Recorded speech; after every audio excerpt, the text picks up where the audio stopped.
Hi, in today's video, I'm going to start with one of the main questions I get for somebody that's just starting to look at Panama. They know that they like the country. They know that it makes sense for them on a lot of different levels, whether that be climate, taxes, growth, all of these different things. But they don't quite know if they are a city person or if they are a beach person. So let's talk about the two different things. And the beautiful part of it is because you're either one or the other usually, but they're so close. They're just about an hour and 15 minutes from each other that just because you pick one over the other one doesn't mean it excludes you from enjoying, let's say you're at the beach, you drive an hour and 15 minutes and you're in the city, or you live in a city and you drive an hour and 15 minutes and you get to the beach. So you can enjoy both things. That's one of my favorite parts about living in Panama is that in such a small space, you can do a lot, but you're definitely either a city person or a beach person. So let's get into it a little bit more. If you're a city person, you enjoy kind of the hustle and bustle. People that come and visit Panama for a first time will be like, this reminds me of like a smaller Miami. In some ways, yes, once you get out into the city, you realize it's not, but it moves at a good pace, right? It's a city life. You're right on the ocean. You have these beautiful views, but you're not jumping into the ocean from Panama City. You have all of the amenities that come with that, which are amazing grocery stores. You have like all of the groceries that I could get in the US, give or take a few, I can get here in Panama City. If you have some health issues, Panama City is very comfortable as well because you have 7 hospitals that I can think of off the top of my head here within Panama City. From where I'm sitting, the closest one would be a 3-minute drive and the furthest one would be about a 12-minute drive. So you have amazing healthcare at your fingertips here in Panama City. Another big one for Panama City would be school systems. So if you have school-age kids, there's a huge amount of, whether it be local Panamanian schools that are private or international schools that you can pick from. In the beach area, you have one international school, but you're more limited in that way. I know people that homeschool, so you can homeschool obviously from anywhere, but that would be another kind of, if you're a city person, it would be more your vibe. Another thing that I joke about, which I don't think I was ever on the level of, let's say, a Latino, but they love events. So in Panama City, there's events all the time. Every weekend, there is a jazz festival, a brew festival. We went to a book interchange this weekend at the park. There's something every weekend for somebody. So if you really like to get out and meet people, and there's everything here, yeah, in Panama City. So let's revert to beach life. If you're at the beach, I come from Nebraska. So I'm come from Omaha, which is, it's a decent sized town, but it's everything spread out. But my grandparents, second generation away from a farm. So when we would go visit my grandparents on the farm, life is slower. You're going to get the same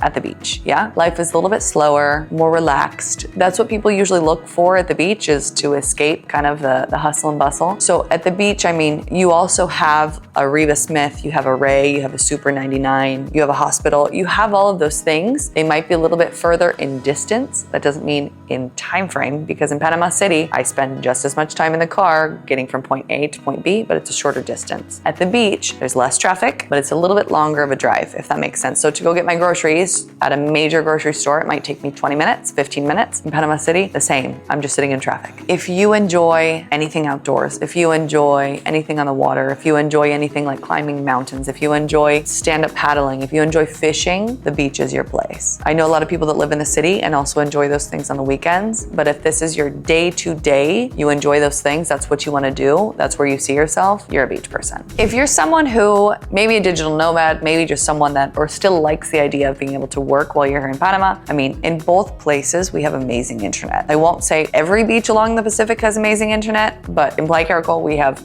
really great internet speeds once you're there. My husband, who is really, I don't want to use the word geeky, but he's very techie. Can't do anything for myself anymore in terms of technology, but he was super impressed when we went to the beach and stayed there as a family over the weekend with how fast we could download, how quickly we could stream, all of that stuff. So Playa Caracol has really good internet speeds. All of this has an asterisk because it could be dependent a little bit on weather, if there's a tropical storm, things like that. But for the majority of it, at the beach you have great internet, and in Panama City you also have really good internet speeds. So one of my personal favorites, and I live in the city, but one of my personal favorites is the accessibility to high quality food. So that doesn't just mean buying like brands that I know. That means I have someone that delivers to my house every Sunday, grass-fed organic beef. I have someone that delivers to my house pasture-raised chickens every Monday, $12 for 3 dozen. She just raised the price on me from $10. I have someone that delivers goat's milk to my house. I'm in Panama City, right? So if I have that at my fingertips, in the beach, you have it even more, because in the beach areas, that's also a major agricultural area. So you're really, really close to the farmer. You're really, really close to markets, to fresh organic produce. In Panama in general, you stick it in the ground and it grows. In both Panama City and the beach, you have it's super accessible in both places, but I would say in the beach area, even more so. So if you also like being active, I mean, in Panama City, like I wake up, I go to the gym first thing in the morning, and there's so many different gyms to pick from. In the beach, in Playa Caracol, we just opened a gym at the Radisson Riviera. It's beautiful, techno gym. I love it when I'm staying there. But some people love gyms, some people hate gyms. Some people would rather be outside, in nature, hiking, stand-up paddle boarding, like moving your body, but in a different way. I would say at the beach, I mean, if you're a water person, if you like to be on the water, if you like to be in the water, and it's not a pool, I'm talking the ocean, beaches is where to go. I'm okay with doing that, let's say 4 times a month. I'm okay with going on the weekends because there's more things, I think, with the size of my family, with the age of how my kids are right now, that makes sense for me in the city, but we go to the beach more or less every weekend. Every weekend I can drag them out of the city, we go. But I mean, my kids look forward. They ask to go to the beach. They ask to go to the playa. When are we going to the playa? Every weekend that we can. So it's not necessarily that you have to choose, hey, I'm a city person, hey, I'm a beach person, and you don't get to enjoy the other side of that coin, if that makes sense. But it is, where are you going to spend the majority of your time? I have lots and lots of clients and friends that have a place both in Panama City and at the beach, so you can enjoy both sides of that. But if you're looking at buying like your first residence, your primary home in Panama, really consider those different topics that I just went over. One makes sense for you, might not make sense for someone else. But if you have more questions, please let me know in the comments below or write to me, and subscribe to this channel because we put out weekly content.